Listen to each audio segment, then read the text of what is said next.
All right, welcome everyone officially to the Essential Oil Safety for Animals workshop. I am so happy that you're here. We've been chatting in the chat box for those of you that are live, where everybody's from, and we have people from all over the world. It's so exciting to be here with all of you. We do have quite a few people on live. I'm really, really honored that you're spending this hour with me. Um, I feel very special when you do that. And I know there's lots of things that you could be spending your time doing. And the fact that you want to learn how to use essential oils safely with animals is just like brings joy to my heart and tears to my eyes. So I really appreciate every single one of you for being here. I know that it is a little bit of a sacrifice for you to be here, and hopefully we'll have a little bit of fun in the process. Okay, so we will start now with the agenda. So we're going to talk tonight about essential oil safety for animals. We're going to first start off with how to use essential oils with animals. We're going to cover essential oil safety by animal species. Then we'll do a little bit of myth busting, talk about some do's and don'ts, and then we'll wrap up with how to make a perfectly diluted roller bottle. So if you have some supplies, make sure you grab those. So a little bit about me. If you don't know me, I am Dr. Janet Roark. I am a veterinarian in Central Texas, and I'm one of those people that kind of knew what I was going to be my whole life. So when I was 5 years old, people would ask what you want to be when you're five, and people are like, I want to be an astronaut, I want to be a doctor, I want to be an artist. I wanted to be a veterinarian and I never changed my tune. My dad actually worked for the Department of Natural Resources in Michigan and worked for the state vet who was a wildlife vet there for the state of Michigan. And so I was exposed very, very young to wild animal veterinary medicine as well as just biology in general and respecting wildlife as well as us having animals in our home. My first, one of my sisters, I always say, was my golden retriever who was a year old when I was born. So we have I just grew up in a family of animal lovers, and I knew I wanted to be a veterinarian since I was very young, and kind of learned what the track to becoming a veterinarian was, and just studied my brains out, studied my heart out, and as soon as I was old enough, when I was 16, I started volunteering for local veterinarian in my very small town of Langsburg, Michigan. So there's lots of people in Michigan that don't even know where that is because there's only about 1,000 people that live there. And we had a little small town vet that I started working for. I was cleaning kennels and sweeping floors, mopping. But because it was such a small clinic, I also was able to help with anesthesia and learn a lot of that stuff that the larger clinics that are around today, the more corporatized clinics, just you just don't get that experience anymore as a kiddo.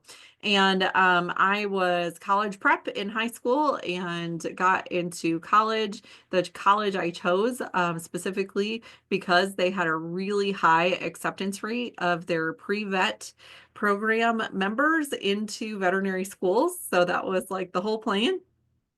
I went to the University of Findlay in Findlay, Ohio, and for my undergrad, and they said I couldn't triple major because there's no way I'd get done in 4 years. And I said, hold my lead rope as I triple majored in pre-veterinary medicine and biology, which really overlapped quite a bit.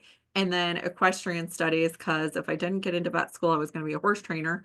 And so I did have to take some classes over the summer and things like that to finish with that. And I also minored in chemistry there. I also did not come from a family, we were kind of lower middle class.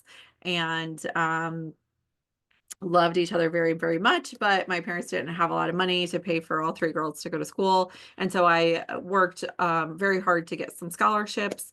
I worked three part-time jobs at one time to pay for school and that sort of thing. So I was a little bit of a workaholic even back then. So when I graduated the University of Findlay, I did apply to several veterinary schools and I got into Michigan State University for a vet school and graduated from the Michigan State College of Veterinary Medicine in 2005. Go Green.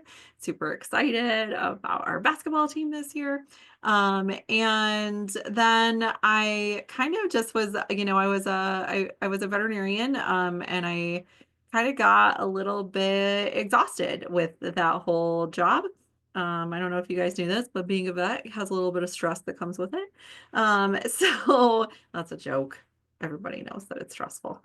So I actually had a lot of health problems. I had horrible migraines. I suffered from pretty serious depression and suicidal attempts. And so I was actually placed on antidepressants and some pretty heavy duty migraine medication. But with those medications, I was like going to have to be on my whole life, and my health started to deteriorate really significantly. My blood work started changing, my liver enzymes went up. I was because of the side effects of the medication. So I was like, I'm in my 20s. There has to be a better way. I don't want to do this my whole life. And I was really, really blessed because a friend of mine reached out and she said, "Hey, have you tried essential oils?" And I was like, uh, no, but hey, I'll help you out. I was just trying to be a friend. And little did I know that these little drops would change my life forever. And here I am teaching about it to all of you guys and how to use essential oils with animals. So needless to say, the first couple of drops worked really, really well. I was able to get off all of the medications I was on, and I am healthier now, really, than I ever have been before, even in my mid 40s. So I put a little drop. It was actually, I started using them for my headaches because I'm like, well, this is really obvious. I have a headache, and if I don't have a headache when I use the essential oils, will know they work. And that's kind of what happened. I ran out of my migraine medication at like 9 a.m. at work one day. I was working on my computer, and I used this little bottle right here, actually. It was called a past tense. Now it's not in a bottle anymore. But I rolled a little bit on my fingers and like put a little bit on my temples like this and rolled a little bit across the back of my neck like that. And within 15 minutes, my migraine totally went away. And I was like, wait, what? And it didn't come back the rest of the day. And I was like, hold on. This stuff is doing something to me that is more than just like it smells good. Okay, there's some kind of medicinal properties with these things. So I was like, okay. And I didn't even really like the smell of that oil, just FYI, by the way, in the beginning. Now I love it. But so I went home and I started to like research. I was like, how is this working? How is this working? Like, is it working on the nervous system? Is it working on our cells? Like, what's the science behind it? I'm an extremely skeptical person. And so I was like, and I wasn't like, oh, it doesn't work. Like, I'm not that kind of skeptical. I'm like, interesting. How does it work? Like, there has to be some like reason, right? So I started doing tons and tons of research, and I kind of became obsessed, a little obsessive about it, which is a good thing because I got to do all the research and I can share all that stuff with you. And you guys don't have to do all that. So I still love reading research, and I go through down these rabbit trails all the time. It deep dives into the research articles that are out there. And even since like 2023, there's over 18,000 research articles supporting the use of essential oils for health, you guys. It is one of the most studied things out there. It's even more studied than herbs. But anyways, needless to say, in 2014, I was like, I'm in on this. And I started the Essential Oil Vet Facebook page and became the Essential Oil Vet. So started using them in my practice about 6 months later, and just have been really, really thrilled with the results. Is it 100% every animal gets cured when you use essential oils? No, that's not what this is about. But I will say I love this modality if you want to add something to your toolbox, and this is a really great one to do. So anyways, all of that to say, I'm Dr. Roark. Nice to meet you. So pet owners turn to essential oils for their animals when their current approach to health is not getting the results that they want to get. Maybe they don't want to use toxic chemical concoctions for everything. They're tired of using all the bleach in their homes. They're noticing differences. And the one of the most dangerous things you can actually use in your homes are dryer sheets. They're so toxic that they're actually not allowed in some countries. And also, maybe you want to maybe you're a little overwhelmed with all the natural options that are out there, because there are a lot of the pet industry is a multi-billion dollar industry. And so there's lots of people like saying, hey, use this dog food. Hey, buy this cat toy, all these things that are out there that they say, oh, this CBD treat is the best, and da da da da da da da. And you're like, oh my gosh, I don't even know who to believe anymore or what to think. It's just very overwhelming. Trust me, I get it. And maybe you're wanting to increase the overall quality of life and longevity of your animals, because I'm actually next week going to be doing a talk on the truth about cancer in pets in our EOVet membership. And so that's one of the kind of conversations, right? Where our animals are getting cancer younger now, and it's a little disturbing. And there's things we can do to prevent that. Also, pet owners turn to essential oils for their animals when they want to be empowered not to have to run to the vet for every little cough or sneeze, and maybe save some money in the process. So what are essential oils? Essential oils are aromatic compounds that are found in the different parts of plants, the seeds, bark, stems, roots, flowers, and other parts of plants. They are processed through a distillation process called steam distillation, or they're cold pressed in the case of citrus oils. Pure essential oils are 100% natural, and they're made up of hundreds of different constituents or molecules. They are the secondary metabolites of plants, which means plants don't actually need to make essential oils. They do it to help themselves thrive. And we can actually harness those secondary metabolites to help ourselves thrive as well, and our animals. They are extremely potent, and this is very important to keep in mind when we're talking about our little guys like Mowgli the kitty here. They're 50 to 70 times more potent than herbs, which means they're very powerful, which is great from a medicinal standpoint, but also we might need to dilute them for our little guys. Now, here's the big problem. The big problem is that not all essential oils are created equal. More than 80% of essential oils on the market today are adulterated, which means they are contaminated with stuff that is toxic to animals. So when people say essential oils are toxic to animals, they're kind of right. 80% of them are, because they have synthetic oils and fillers that are really, really toxic to pets. The reason is because there's no industry-wide standard when it comes to essential oils. So essential oils are often distributed through one or more brokers. So they're sold to somebody who sold to somebody who sells to somebody who sells to the company that buys it. And so the true source and composition of that essential oils is actually unknown. They have a paper that somewhere down the line it was tested and they're like, okay, we're good with that. But guess what? It passed hands a lot of times and usually got contaminated in the process. So they're really often synthetic or cut with cheaper oils or fillers. And the problems with that is that those cheaper oils and fillers and synthetics are very toxic, hormone disrupting, endocrine disrupting, can make animals really sick. So how do we fix this problem? When Dr. Roark, you just said like essential oils like made you better when you were sick, right? So yeah, the solution is to cut out all the middlemen, work directly with the farmers, make sure the composition is tested during and after distillation in-house by a third-party lab for accountability. And there is natural adulteration that can happen as well. So normal aging does happen with essential oils. So some people are like, oh, well, there was essential oils found in the Egyptian tombs and they were still good.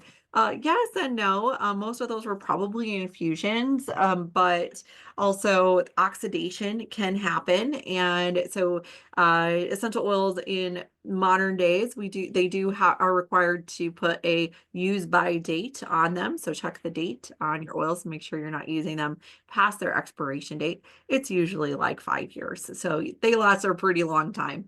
The other thing that can happen is a process called resinification, which is when they get really, really thick. They increase in viscosity. This can happen with resin type oils, specifically like myrrh. I've seen it can happen with vetiver. It can happen with frankincense and copaiba, sandalwood, and some others as well. The other thing is we don't know what storage containers the companies are using to ship their oils to their bottling facility, for example.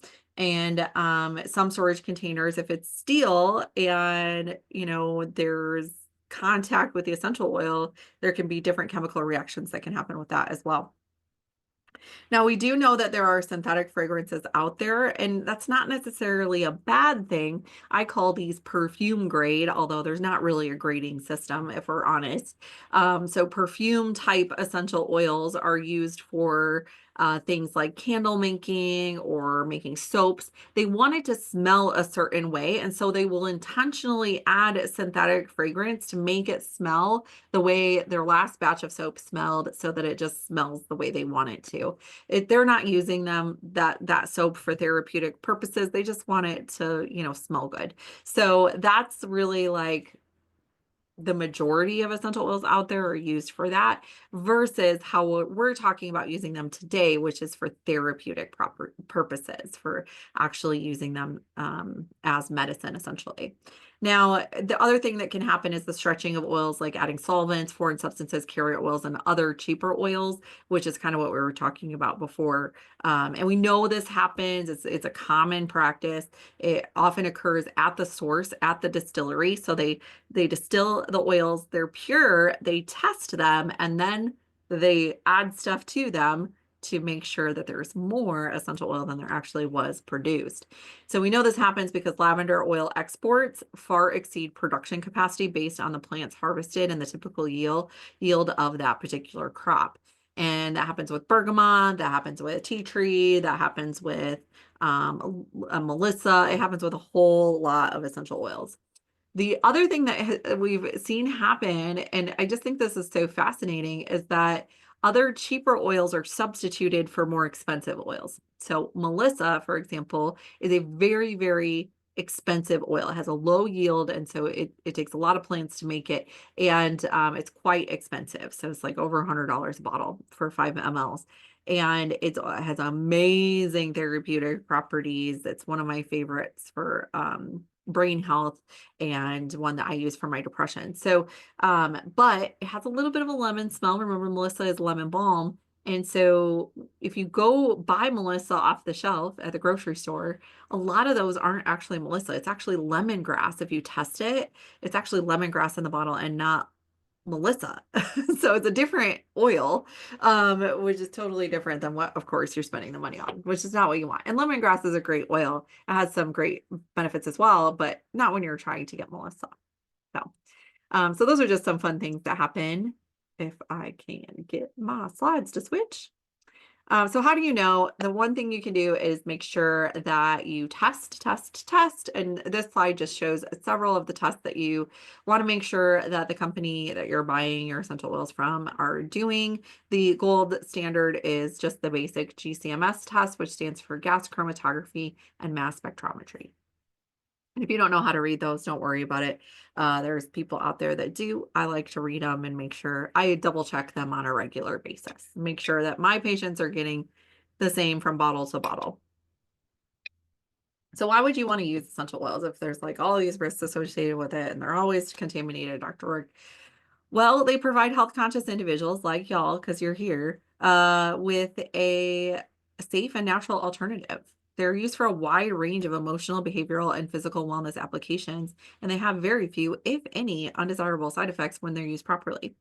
One drop is all that's needed to achieve a very powerful benefit, and they can be used with other modalities like herbs, like homeopathics, like medications if you need to be on those. They are really special in that they are lipophilic, which means they can be absorbed into your skin, into your animal's skin, and into the bloodstream very, very quickly, because the skin is a lipid bilayer.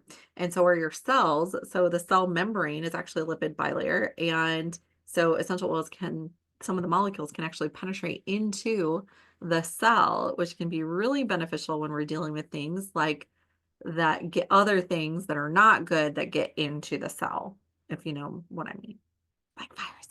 Okay. So the other thing is that they can cross the blood-brain barrier in some cases, which means we can affect the nervous system, the brain, the spinal cord, things that we can't usually affect with water-based medication. So it's a really cool thing that in medicine that we don't see a lot of.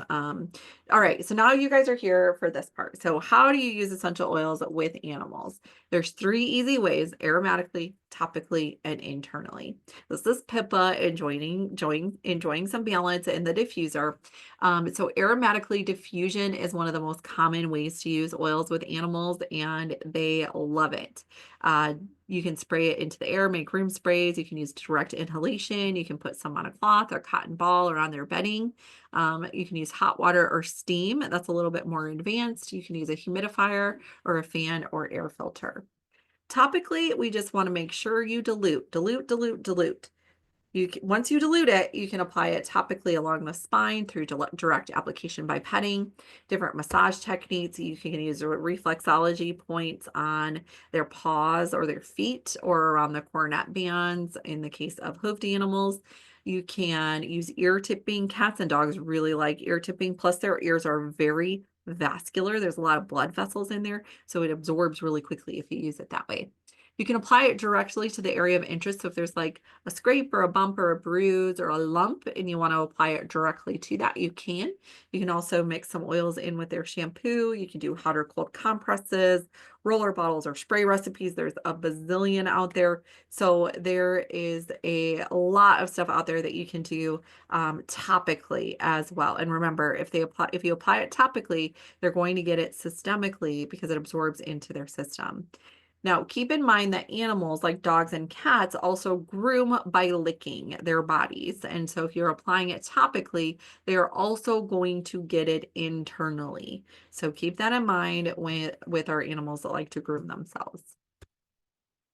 Then, of course, we have internal use. And again, we don't typically use this with cats because they get it internally through normal grooming practices. So topical is enough. But with like dogs and horses and goats and pigs and all those sorts of things, and chickens, you can give it internally and it works really, really well. So we're typically not going to use really more than 1 or 2 drops at a time of each oil. You can mix it with wet food. You can put it in a capsule topped with carrier oil and give it like a pill. You can rub a little bit on their gums, or you can make a natural toothpaste with 1 drop of the essential oil and 2 tablespoons baking soda and enough coconut oil to make a paste. This is Stella. She's one of our earlier success cases, that she actually had bladder stones. That was a giant stone. I have the x-rays. I don't have them anymore, but she contacted me and was like, I want to try using food and essential oils instead of having to go to surgery. And I let our owner know. I'm like, hey, we might still have to go to surgery with this one. But she was able to break up the stones completely for Stella with switching her to a good healthy diet, as well as using some essential oils with her. It was really kind of a cool case.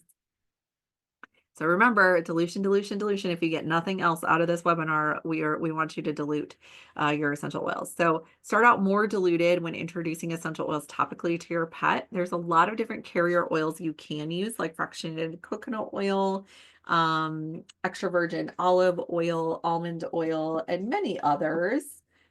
And so you can always increase the concentration if the desired effect is not reached, but it's always difficult to remove an essential oil once it has already been absorbed. Just remember that every animal is an individual and your pet might be more sensitive or less sensitive than others, and keep that in mind. Just observe their behavior and they will tell you. And you guys will get a copy of this dilution guide in the safety guide that we're gonna send out to you guys as well. So let's review really quickly. There's 3 ways to use essential oils with animals: aromatically, topically, diluted, and internally. So aromatically, we can use diffusion, spray into the air, direct inhalation on a cloth or bedding, in the fan or filter, or using humidifier. Topically diluted, direct application, massage, ear tipping along the meridians, if you know what those are, for those of you that are in any kind of traditional Chinese medicine trained, or reflexology points, or you can use hot or cold compresses, or you can just pet it along their back via petting. It's a really very easily accepted way by most animals. And internally, you can mix it with their food. 1 drop is usually enough. You can put it in a capsule topped with carrier oil. You can rub it directly into their gums if you want it like an immediate kind of an effect. You can put it on a yummy treat and give it to them that way. And often giving oils internally with cats is not necessary, because if you apply it topically, they're going to get it internally by grooming. All right, let's talk a little bit more about safety by animal species. So some essential oil safety for dogs. Remember, topically, we're going to use the proper dilution for the size of your dog.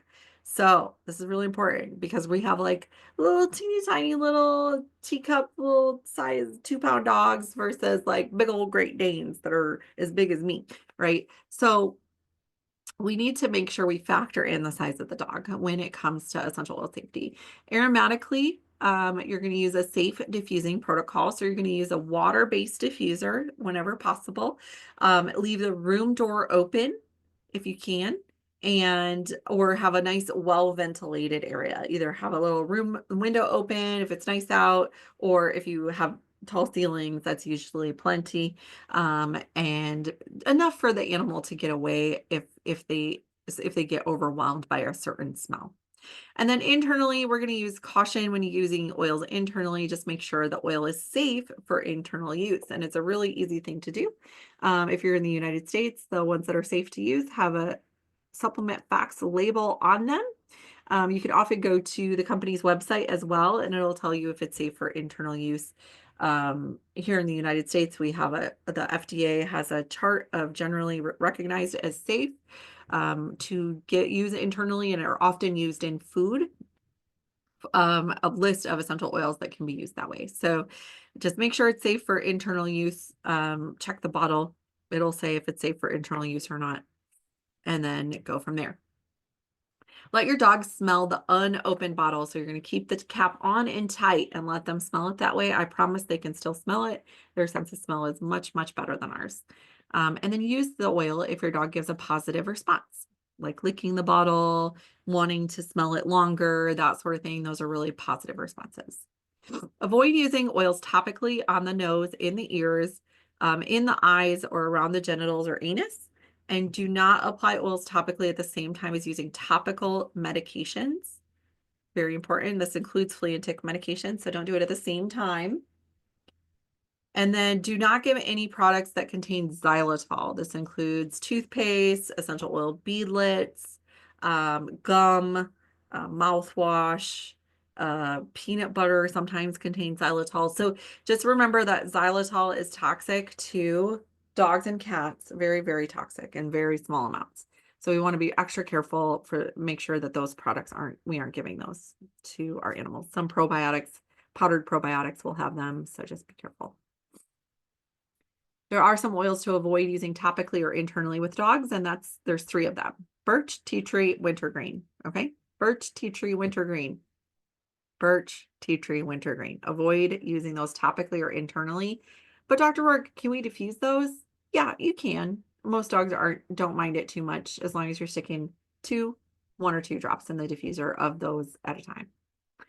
Use caution with hot oils, especially topically, for dogs, like oregano, cassia, cinnamon, clove, rosemary, and thyme.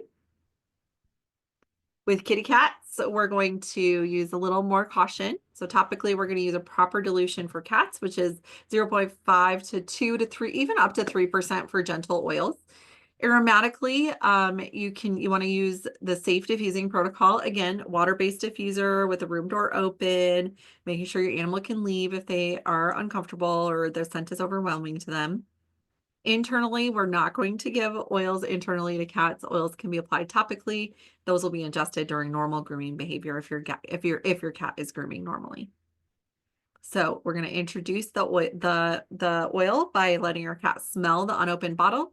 Use the oil if the cat gives a positive response, like rubbing their face on it or reaching towards it or wanting to smell it a little longer, or those mischievous kitties that try to steal the bottle from you.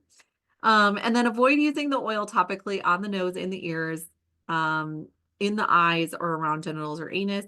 Do not apply oils topically at the same time as a topical medication, and do not give any of the products containing xylitol, just like with dogs. So there are some oils that you want to typically avoid using topically or internally with cats. I do have citrus oils on here mainly because cats don't like them. Okay, it's not toxic, but most cats absolutely hate orange and lemon. So they're really good for deterring cats, actually. But you don't, again, this is for topical or internal use with cats. So totally fine to diffuse those ones around cats, but they just don't tend to love those smells in general. Birch, tea tree, wintergreen.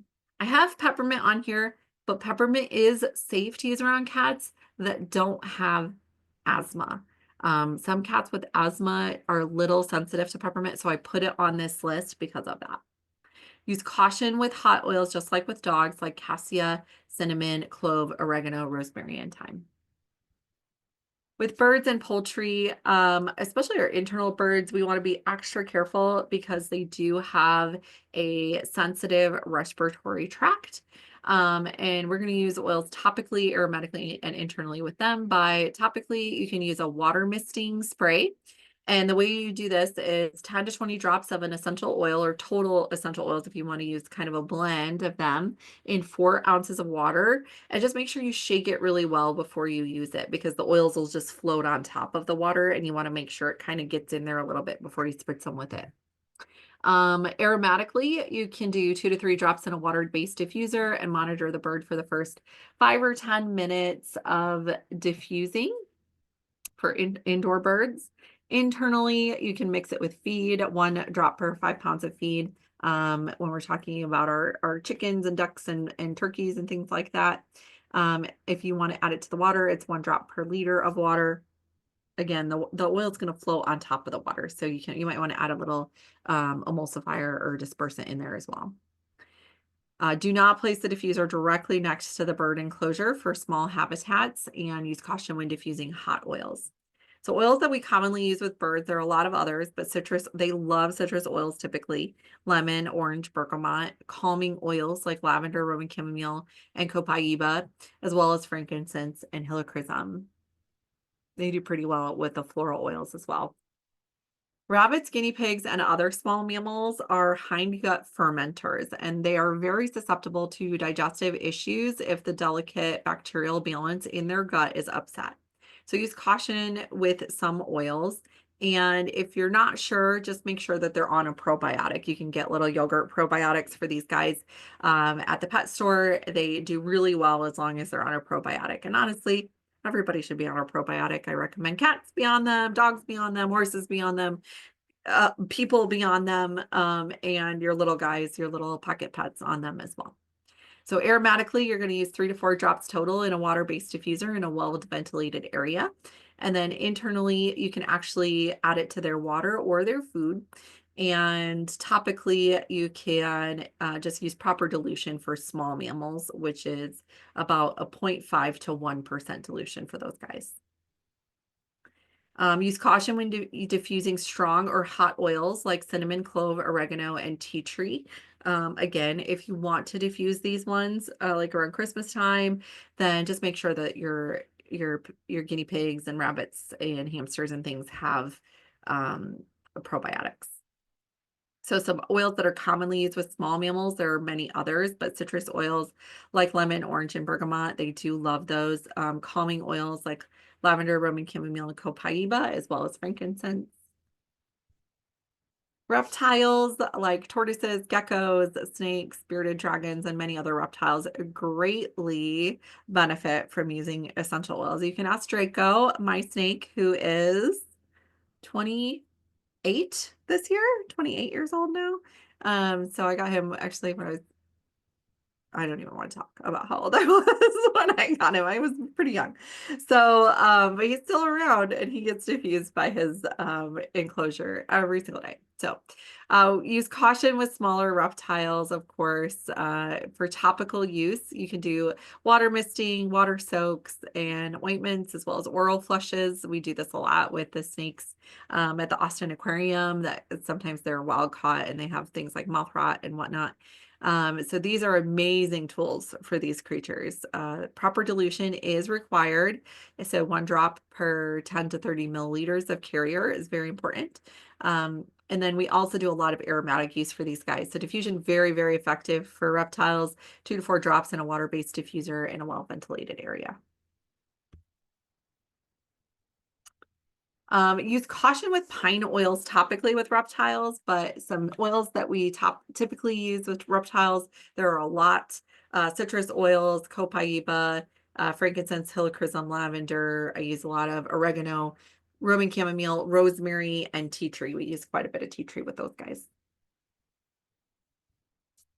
Amphibians, you want to be extra, extra careful with. So with frogs, salamanders, and newts, they're very, very sensitive to essential oils. Water diffusion is preferred with very small amounts of essential oils. So 1 to 4 drops total in a well-ventilated area, and make sure it's on an intermittent setting. So no more than like 5 minutes at a time.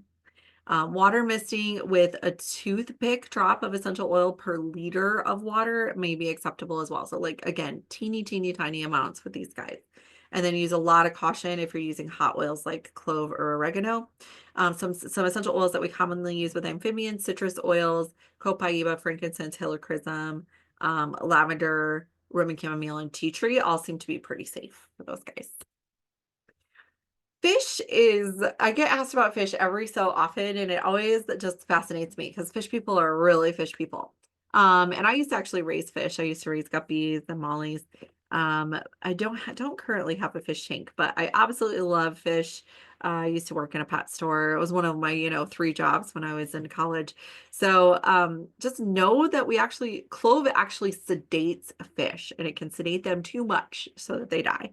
So use a lot of caution around using clove around your aquariums, because even though it doesn't go into the water, it'll sometimes like sit on top, even if you're diffusing little micro beadlets of it. It'll sit on top of the water and they'll go up and like eat it like it's food. So we don't want to do that. So just essential oils can be helpful for fish though, other than clove. So some oils that might be that can absolutely be diffused around fish tanks in the home. And there's many, many others. Not clove, just not clove. Anything but clove. Copaiba, frankincense, citrus oils, tea tree, peppermint, lavender, and Roman chamomile. Horses, cattle, and goats are amazing with essential oils. If you have any of these creatures, you know how much they absolutely love these particular beautiful modalities. Topically, and I use them with my horses all the time, every single day. So topically, you just use caution and proper dilution for hot oils. Gentle oils may actually be used undiluted, or what we call neat. So undiluted, totally fine with these species. Aromatically, topical application is actually a lot more common because diffusing in outdoor situations where horses, cattle and goats typically are is kind of hard. Although we can do passive diffusion around barn environments because usually there's a lot of wood, and you can just like put oil on the wood around the enclosure that they're in, and they can have passive diffusion that way. Or if they're wearing like a halter or something like that, you can put the oils on that as opposed to topically, and they'll be breathing that in during your session, and that works really, really well as well. Internally, we do a ton. You can mix it with their feed. Just make sure that the oil is safe for internal use again. And then we're going to introduce the oil by letting the animal smell the unopened bottle. Use the oil if the animal gives a positive response. You can open the bottle for these guys and let them smell it. That way, they're not as sensitive as dogs and cats are for the undiluted oils. Just avoid using the oil topically on the nose, in the ears, in the eyes, or around the genitals or anus again. And then don't apply oils to the saddle area before you ride because that friction can cause a little bit of irritation. Again, don't apply oils after bathing while your animal is still wet. So oils are lipophilic, which means they're hydrophobic, which means they want to run away from water. So if your animal's wet and you apply oils, the oils will drive into their skin super fast. So the water is actually driving the oil into their skin, and it can cause a little skin irritation typically.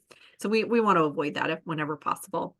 So make sure they're dry before you apply it. And then caution should be used around animals that are pregnant, nursing young, or on certain medications. Observe your animal's behavior when using or applying essential oils.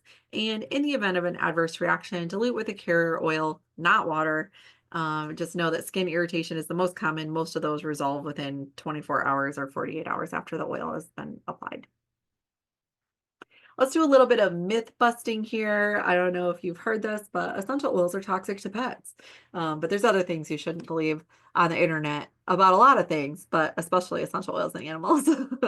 So a little story about my friend Wanda. She was in one of my cat challenges, and she said, "I have 5 cats, all different, and each with their own unique things going on. I was so leery about using oils at all with my kitties until this class. Thank you for sharing your knowledge like this. I feel 1,000 times more confident now in using the oils and in knowing which is better for them." So I'm hoping after this workshop, you'll actually feel the same way as Wanda. So myth number one, diffusing around pets is dangerous. Maybe someone has told you this.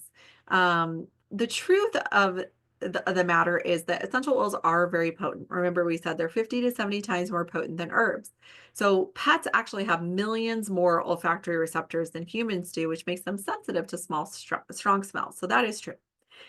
The truth is that diffusing around pets, as we've already said, is an excellent way for them to improve their health on a regular basis. We just use a water-based diffuser on an intermittent setting and leave the room door open so they can leave if they wish, and stick with only 3 to 4 drops in your diffuser at a time. So those of you that like to put 15, 20 drops of essential oils in your diffuser around your pets, please stop doing that and stick to 3 to 4. I promise it's enough. The research has shown that diffusing lavender in shelter situations with kenneled animals that can't get away, mind you, actually provides calming effects for pets and makes them more adoptable.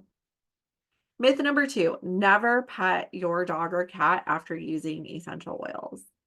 Has anybody heard this one?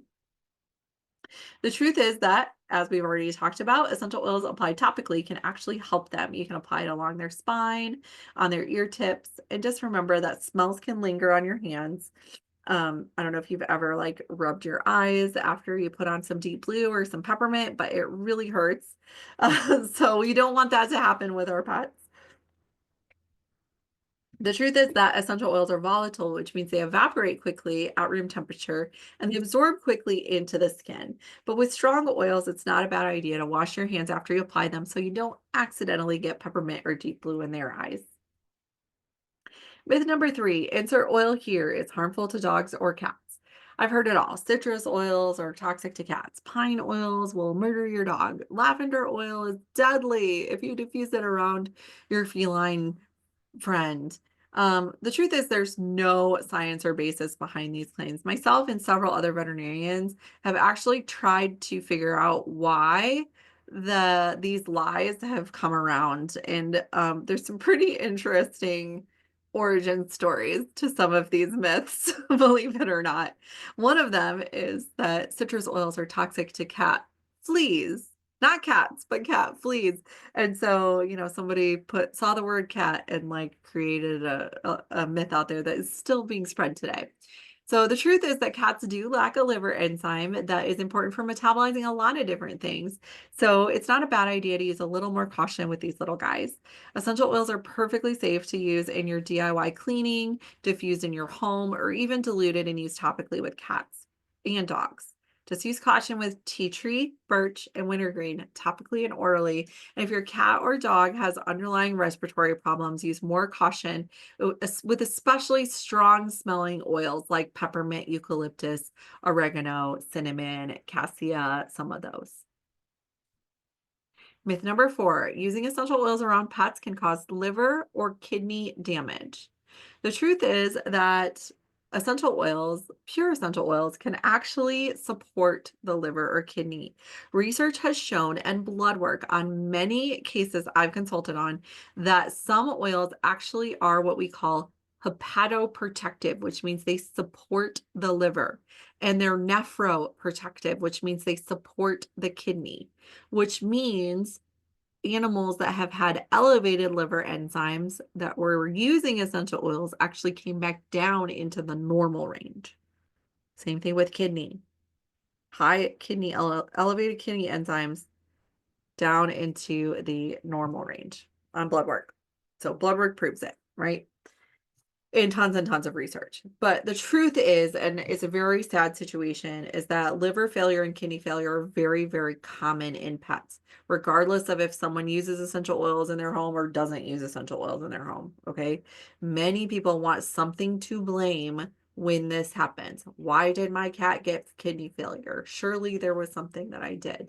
So essential oils can get falsely accused in some cases when it really wasn't the essential oils at all. It was, the kibble that the cat had been fed since the time that they were a kitten or something like that. But of course, we don't want to blame, never want to blame the food. Nutrition's a whole different topic that we're not even covering today. Okay, myth number 5. If my pet gets too much essential oil, they will die. So this is the truth about this is very, very rare. There's only one case that has been documented that I know of from tea tree, and that was a small dog that was less than 10 pounds, so very, very small dog.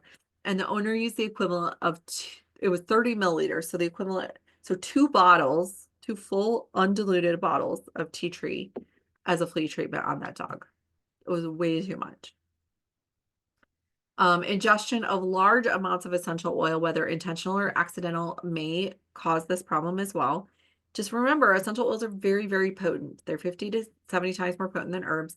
And so the most common adverse reactions we actually see are not death. There are things like mild skin irritation, and most reactions, even the severe ones, resolve within 24 to 48 hours of exposure once the oil has been removed. So if your animal is showing signs of distress like drooling, squinting, vocalization, shaking, vomiting, diarrhea, muscle twitching, any of those sorts of things, any abnormal behavior at all, stop using the essential oil. Get the animal some fresh air if you're diffusing it, or give it a bath if it was applied topically accidentally by your kiddo or something like that.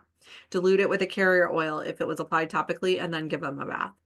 Feed the animal, and include a healthy fat like coconut oil or milk or yogurt and you can even do activated charcoal to dilute the oil if it was accidentally given like too much internally. And then keep the lids on your bottles and store them in a safe place like a drawer or a closed box to prevent your pet from accidentally borrowing one of your oils from your purse. All right, here's some do's and don'ts. So these we already talked about. So only use pure unadulterated oils.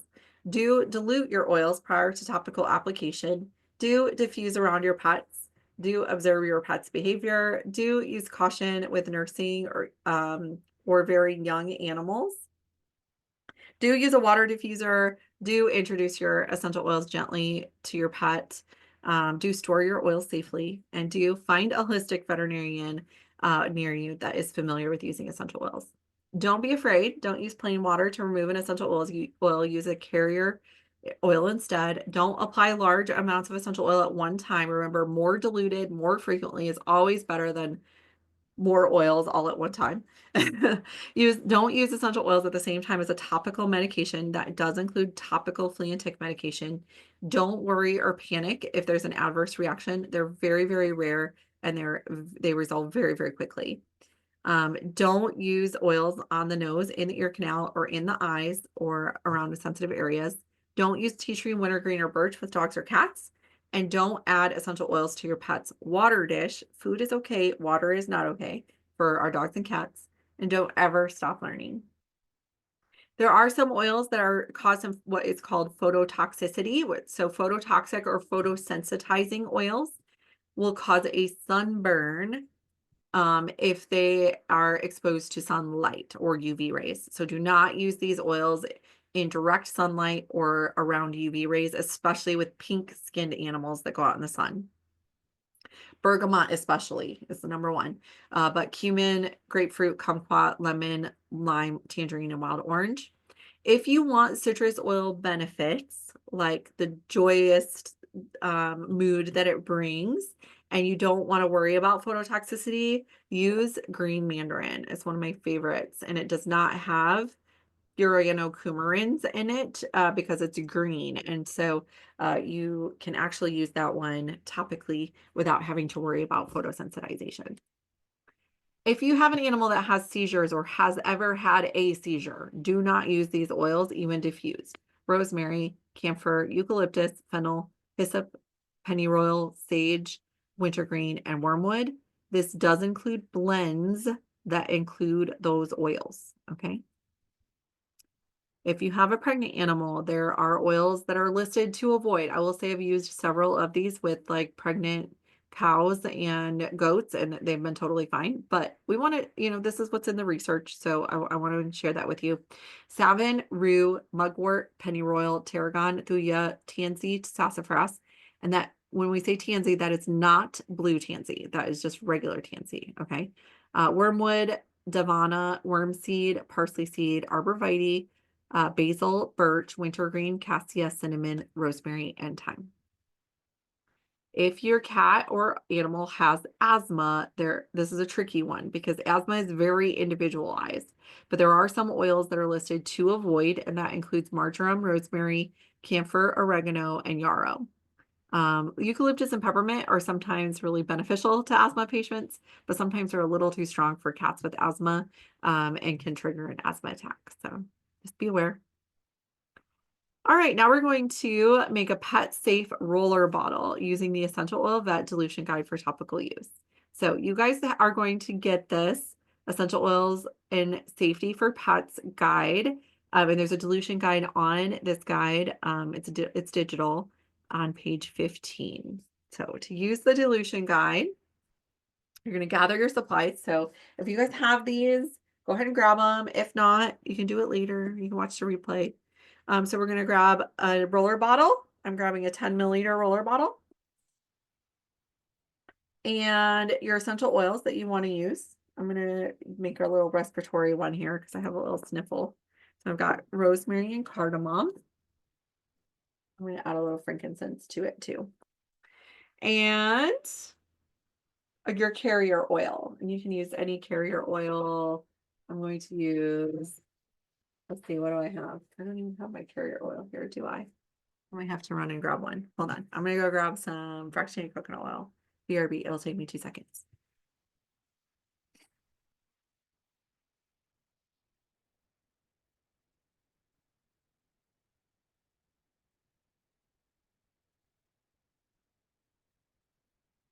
Oh, this is even better.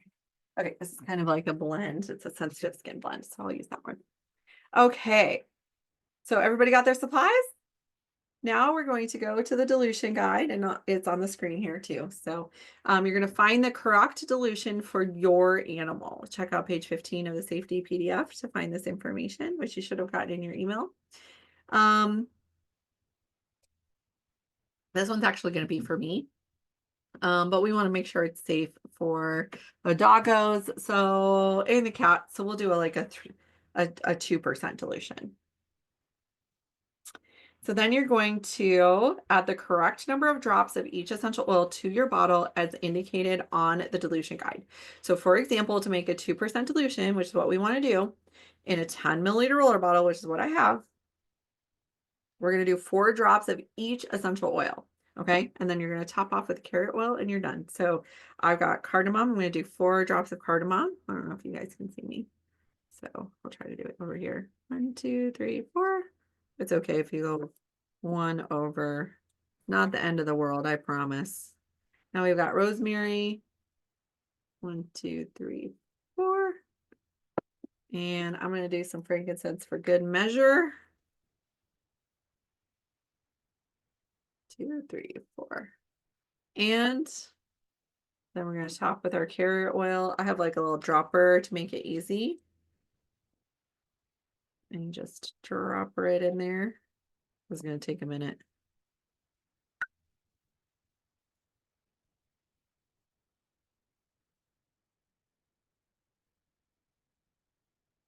If you have a pump bottle, it'll go a lot faster. Or a squeeze bottle. Then we just fill it up the rest of the way.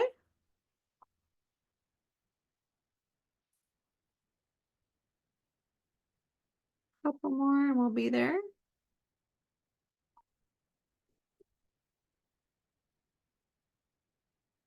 And then you'll want to make sure you properly label.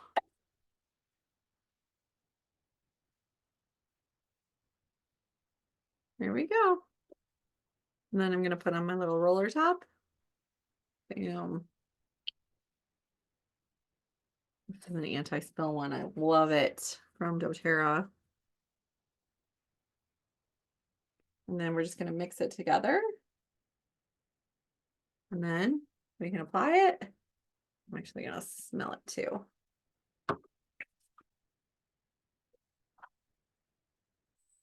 That smells amazing. Okay. I like that with that frankincense in there. This smells nice. So let me know what you guys are making, if you made one, or what you're going to make for your roller bottle and what percentage you're going to use for your species. Let me know in the chat. All right. So that's how you use the dilution guide. So find the bottle, find the percentage, and go from there.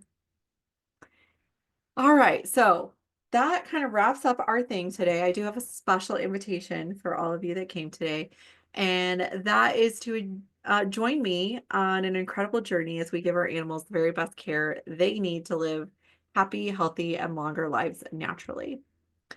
So I'm going to invite you to becoming an EOVET member if you aren't one already. So becoming an EOVET member is for you if you're tired of being told that medications are the only way, you want to help your pets live a healthy lifestyle and not just try to fix when there are major problems. You don't want your pet to be another cancer statistic. You want your animals to be able to live their happiest lives possible, and you want to save money on vet bills by not having to run to the vet for every little thing. So what do you get as an EOVET member? You get monthly Zoom webinar trainings, including next week, we're doing the truth about cancer and pets. We have a weekly open Q&A for members only in Zoom with me live, where you can ask your specific question for your animal and learn from all the other animal owners as well. We already have over 700. It's really how many? It's like over 7 years worth of essential oil recipes, protocols, videos in the membership portal on the website, as well as species specific whole health guidance and arborvitae endocrine essential oil and supplement spotlight. So you know exactly how to use each of your oils and supplements safely and effectively with your animals, as well as some exclusive bonuses as members. You do get an affiliate opportunity, which is totally optional. And you can earn up to 20% commissions on things like challenges, inviting other people to the membership. We have workshops occasionally, as well as our animal aromatherapy specialist certification course. And then bonus number 2 is we also have a private Facebook community, which is optional.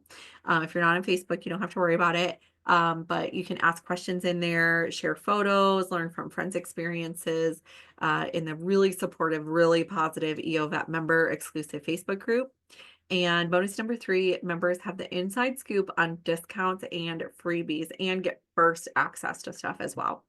We also have an annual plan bonus. If you can go month by month or you can order annually. Annual members do get a free digital copy of the Essential Oils for Pets guidebook, which is a 97-page book with recipes and protocols for dogs and cats. So here's all the full access to the membership portal, exclusive training, Ask the EOVET, over 700 pages in there. We probably actually have over 1,000 now, and previously answer questions as well. So if you want to be an EOVET member, just join over at essentialoilvet.com/members. And here's just a little recap of what you get.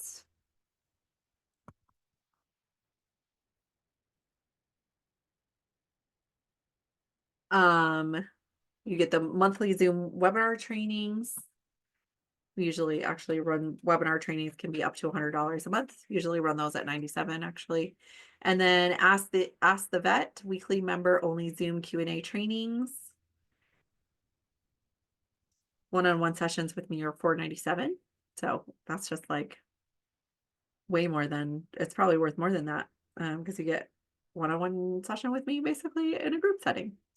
And then the membership portal, of course, which is absolutely beautiful and wonderful. It's super easy to search, and an affiliate opportunity, as well as the Facebook community access and the inside scoop on discounts and freebies. So the total monthly value is over $1,000, but it's only 27 bucks a month. And there's no commitment. So you can sign up for 1 month and leave and come back and leave. I don't like it when you guys do that because it's more work for my people, but you can actually save with a biannual, which is a 6-month membership at $135, or an annual membership at $270. So if you're not in there, I encourage you to join us over at essentialoilvet.com. Members, become a member. We do our Q&As on Monday evenings now at 8 p.m. Central Time. And that's it. Thank you so much. We do have a little bonus segment for those of you that don't have essential oils yet. I'm going to talk about what brand of essential oil I use and trust with my animals, how to find and order my recommended starter sets of oils, and we have a special one-time offer for branding people. So if that's you, I use and love doTERRA essential oils. Remember, not all essential oils are created equal. Sourcing matters. Where the plants come from matters. Quality matters. Testing matters. Transparency in this testing matters. And doTERRA actually provides those tests to us on a website called sourcetoyou.com that I look up regularly to make sure they are holding up to the standards that they promise. Integrity matters, support matters, and you matter.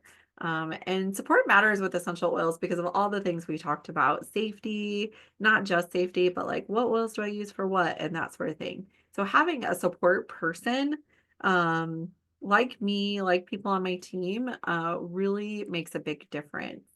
Here's 3 of my nuggets: Miles, Violet, and Lucy, my 3 black dogs. And these are oils I use every single day with them. So frankincense, turmeric, copaiba, they get internally with their meals morning and night. Aroma touch massages topically whenever we go on long walks. Balance just to chill out every morning and night. Cedarwood to help prevent fleas and ticks. Digestin whenever there's any digestive upset. Stronger to help support immunity. And lavender or serenity to keep calm in the evenings. The special promotion we have going on right now is we do have somebody on my team that is doing what's called Silver Club. So we get extra bonuses using their code. And so with a 100 PV order, you get a free lavender touch. With a 150 PV order, you get a lavender touch and a free diffuser. This is an intermittent setting diffuser, just like what we were talking about in the webinar tonight.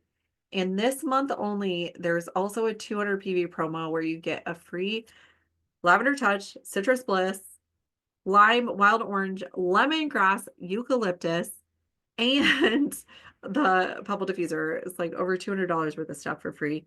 And I will say the lemongrass and the eucalyptus I use in my horse fly sprays every single summer. So definitely worth having if you want some joy in your life this summer. Some other things that you get with this kit if you are a brand new person only, okay, or you haven't ordered in over a year. Then you also get a free wellness consultation with me, a private one. That's a $497 value. You get 25 to 50% off of retail pricing with no obligation, with a no obligation wholesale membership, which means you never have to buy again if you don't want to. Although I do encourage you to keep getting your oils at retail price or wholesale pricing. You get support, product training, and like-minded friends. Oh, some of my best friends are doTERRA people. You can you get text and messenger access to me for your personal questions, and I will send you a personal welcome gift from me, as well as exclusive offers, exclusive customer Facebook group, which is separate than the EOVet member one, and more. So If you order one of the daily oils starter sets by Saturday, you'll get a free lime, wild orange, lemongrass, eucalyptus, lavender touch, and citrus bliss, plus those extra bonuses I talked about, including the consultation. So try to do it by Saturday.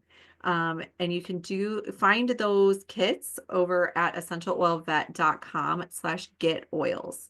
So there's a list there. There's like a cat one, a dog one, an aromatherapy for the soul one, which is the stuff I use for my depression and maintaining like mental health support.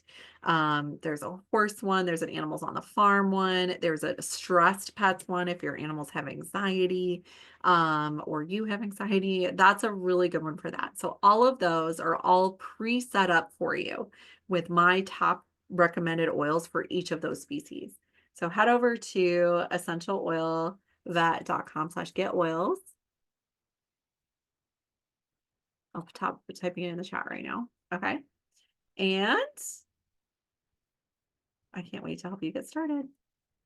If you're still not sure and you're just like, I just have like one more question, Dr. Roark. I just one more question before I order. I just want to make sure about this one thing. You guys can text me again. This is only for brand new people. Okay. If you're brand new, have never ordered essential oils before. You can text me. I will help you find the perfect thing for you and your animals that's within your budget. If you're like, Dr. Work, that 200 PV thing sounds awesome. I just am not there yet. Can you help me with like just here's how much I can spend. Like, I can't go over that. Can you please help me? I will help you with that. Okay. No problem. No judgment. No questions asked. So like, my phone number is 512-529-1733. Please don't share this. Don't write it on the bathroom wall or anything like that. Again, please reserve this for like brand new people only. And again, you must order by March 31st and be in the United States for those free specific promos. If you're not in the US, please text me. They have different promos going in different parts of the world, and you'll still get my support, and I'll still you'll still get a free consultation, and you'll still get my free gift from me as well. So just shoot me a text and I will help you. If you're in another country, it'll just be a little bit different than the US promo that's going on, which is the one that I shared tonight. Okay. Thank you guys so much. I hope you enjoyed this evening. I hope you learned something that you can take home and use with your animals. I hope you have an awesome new roller bottle to use as well. And hopefully I will see you over in the EOVet membership or be texting you later today. Bye, everybody.